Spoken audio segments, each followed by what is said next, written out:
주님께서 여러분과 함께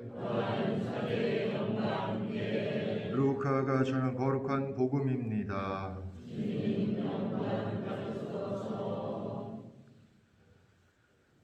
그 무렵 예수님의 제자들은 길에서 겪은 일과 빵을 떼실 때 그분을 알아보게 된 일을 이야기해 주었다. 그들이 이러한 이야기를 하고 있을 때 예수님께서 그들 가운데 서시어 평화가 너희와 함께 하고 그들에게 말씀하셨다. 그들은 너무나 무섭고 두려워 유령을 보는 줄로 생각하였다. 그러자 예수님께서 그들에게 이르셨다. 왜 놀라느냐? 어찌하여 너희 마음에 여러 가지 의혹이 있느냐? 내 손과 내 발을 보아라. 바로 나다. 나를 만져보아라. 유령은 살과 뼈가 없지만 나는 너희도 보다시피 살과 뼈가 있다. 이렇게 말씀하시고 나서 그들에게 손과 발을 보여주셨다.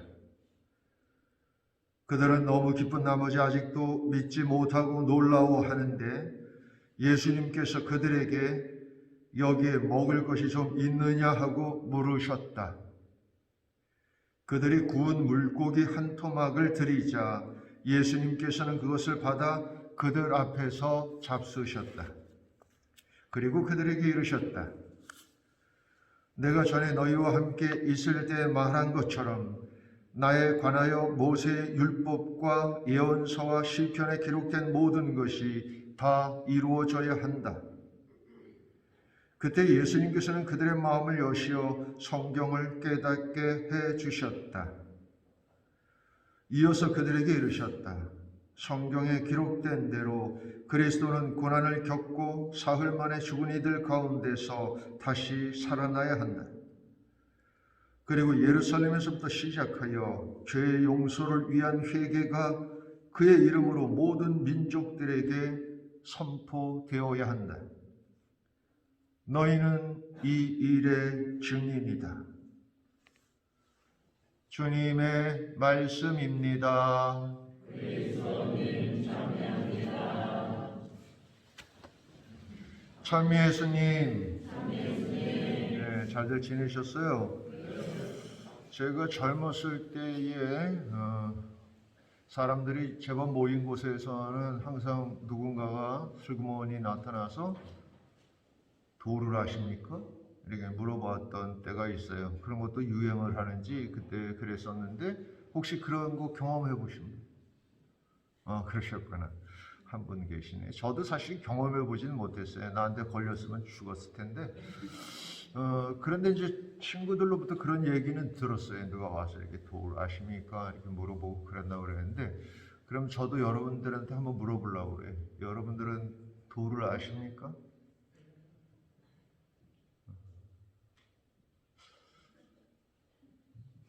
질문이 어렵습니까? 요한복음에 의하면 예수님께서 말씀하시기를 이렇게 말씀하십니다. 나는 길이요, 진리요, 생명이다.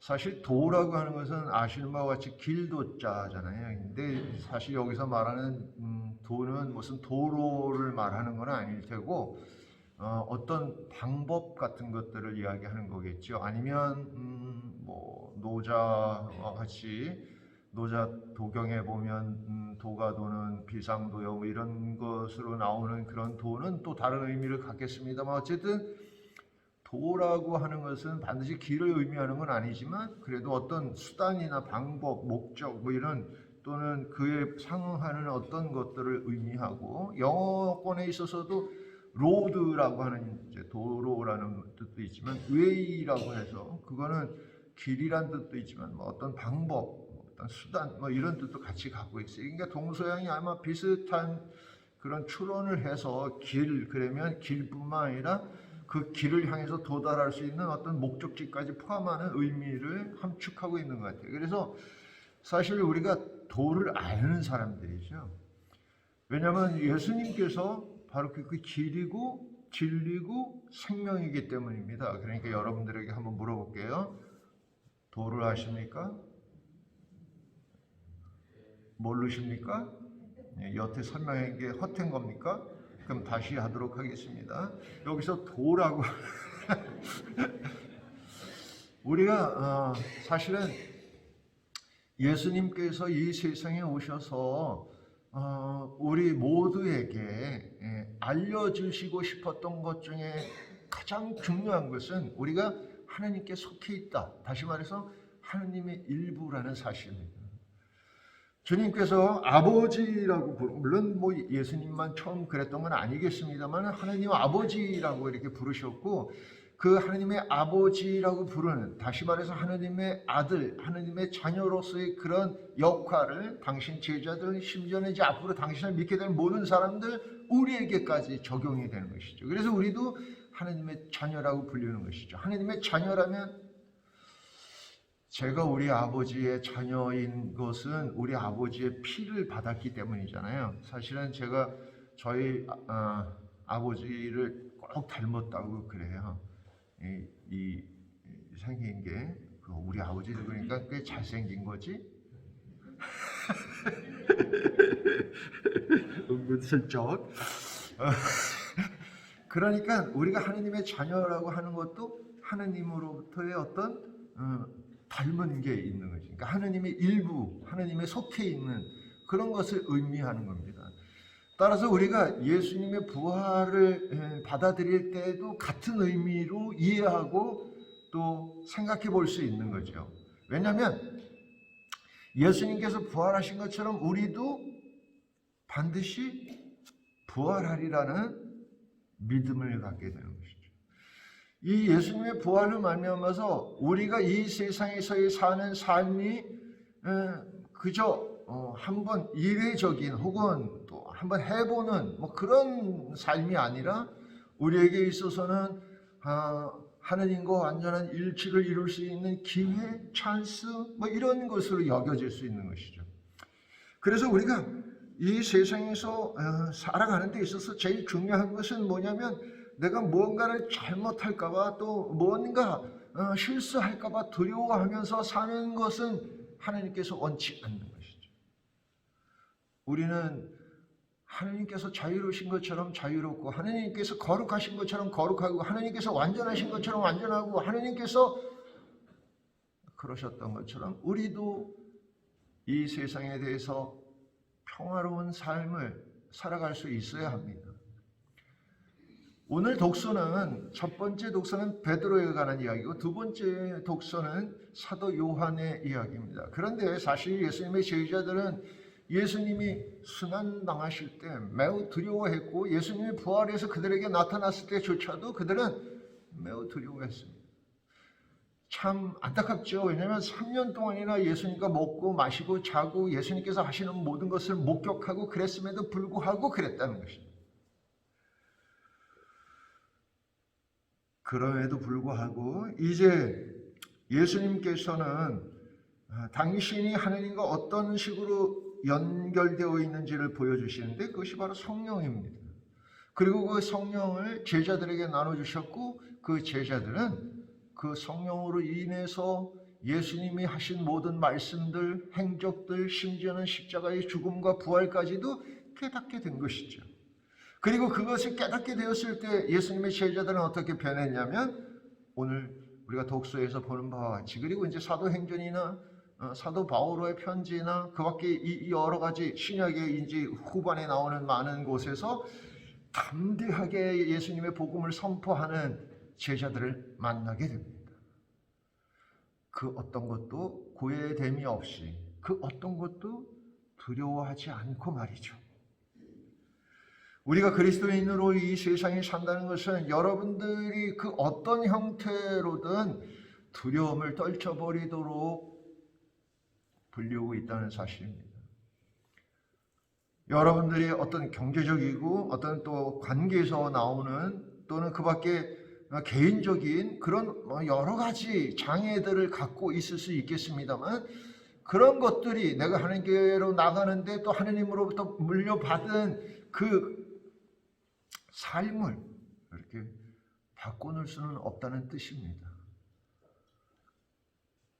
우리는 죄를 짓는 일에 두려워하지 않고 오히려 우리가 하느님으로부터 받은 소명들을 혹은 하느님께서 누리셨던 또는 예수님께서 함께 하셨던 모든 것들을 함께 할 수 있는 능력과 충분한 은총을 받고 있다는 사실을 항상 상기할 수 있어야 합니다.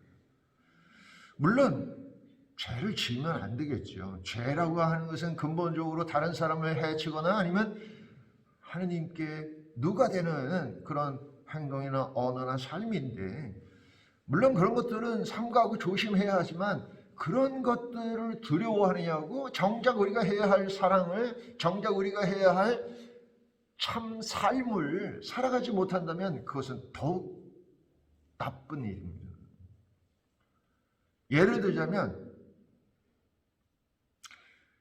제가 조선시대의 왕자로 태어났어요. 그런데 내가 왕자인데도 왕자처럼 살지 않는다면 아무도 나를 왕자 취급해주지 않을 겁니다. 여러분들이 하나님의 자녀로 불림을 받았고 하나님의 자녀로 산다면 하나님의 자녀답게 좀 더 담대하게, 좀 더 평화롭게, 좀 더 자유롭게, 좀 더 구애됨이 없이 여러분들의 삶을 살아갈 수 있어야 돼요. 그러기 위해서 필요한 것은 예수님께서 주셨던 그 성령의 하나님과의 그런 어떤 관계를 계속 유지하는 일이 필요해요.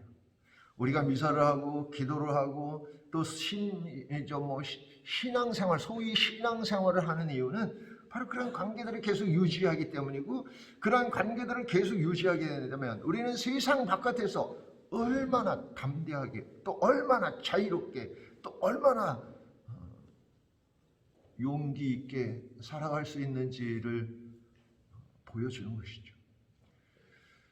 사실은 제가 개인적으로는 때때로 이제 저 자신에게도 그렇습니다만 많은 그리스도인이라고 불리우는 사람들을 통해서 이렇게 실망하게 돼요.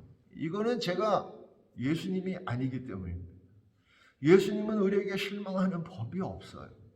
그러니까 여러분들이 조금 부족하더라도 저 자신도 마찬가지고 멈추지 않는 게 중요합니다. 우리 가톨릭 신앙에 있어서 가장 중요한 하나의 단어를 이야기한다면 그럼에도 불구하고입니다. 우리가 이러쿵저러쿵 하는데 그럼에도 불구하고 나는 하느님의 자녀답게 살겠다. 이러쿵저러쿵 한데 그럼에도 불구하고 난 담대하게 예수님의 말씀을 중심으로 여기는 삶을 살겠다. 이런 것들이 바로 신앙인의 핵심이 되지 않나 싶어요. 그러니까 그 어떤 것에 대해서도 우리는 핑계를 댈 수 없을 뿐만 아니라 핑계를 대서도 안 됩니다. 오늘 독서는 사실 베드로의 이야기인데 베드로는 성령을 받고서는 굉장히 똑똑해진 것 같죠?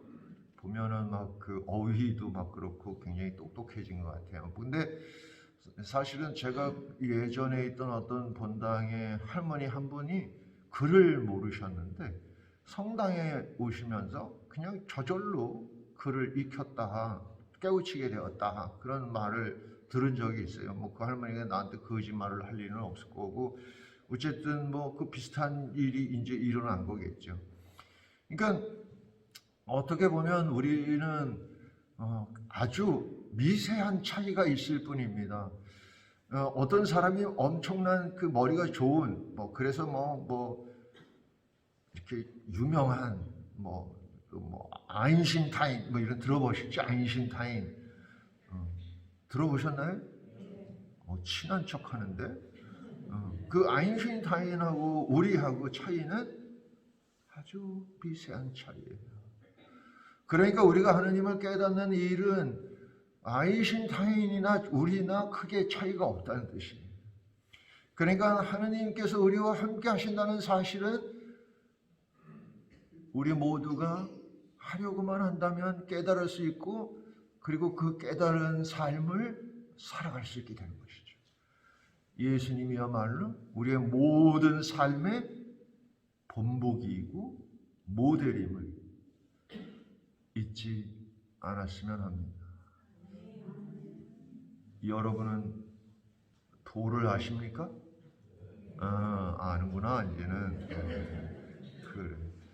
예수님을 통해서 우리는 구원에 이르게 됩니다. 예수님을 통해서 우리는 모든 죄를 용서받게 됩니다. 예수님을 통해서 우리는 완전한 자유를 누릴 수 있게 됩니다. 예수님을 통해서 우리는 그 어떤 것도 두려워하지 않는 삶을 살 수 있게 됩니다.